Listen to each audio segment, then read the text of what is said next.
Every day thousands of names come and go, but one name has stood firm through the currents of time: Jesus. He was born like an ordinary man, with an extraordinary purpose, not in a palace, but in a stable among animals. His mother was Mary, a humble virgin. He was not a military leader, nor a university professor, yet his teachings have lived on in the hearts of people for generations. He spent his childhood in Nazareth, worked as a carpenter alongside his father, but when he began to speak, the world paused and listened. He didn't say honor me, he said love your enemies. He declared, the kingdom of God is here. But it wasn't a kingdom of land and armies, it was a way of life.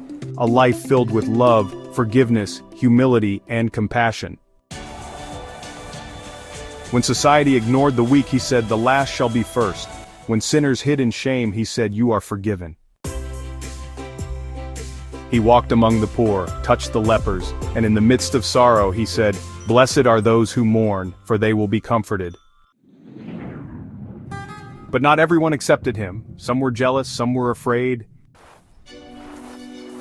Eventually he was betrayed, a friend turned on him, his followers ran in fear, and his enemies seized him. He was whipped, a crown of thorns was placed on his head, and he was nailed to a cross. His death was not a tragedy, it was the ultimate expression of love. Even with his last breath, he prayed, Father, forgive them. But that was not the end. On the third day the tomb was empty, a new dawn, a new message of hope. His followers, once terrified, returned with courage, because they had seen death was defeated, life had triumphed.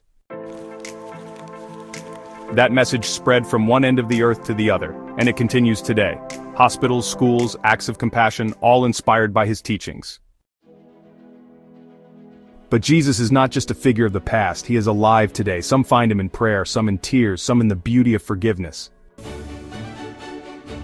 He still calls out, come walk with me. He doesn't promise a life of comfort, but he offers a new life, a life blessed, forgiven, and eternal.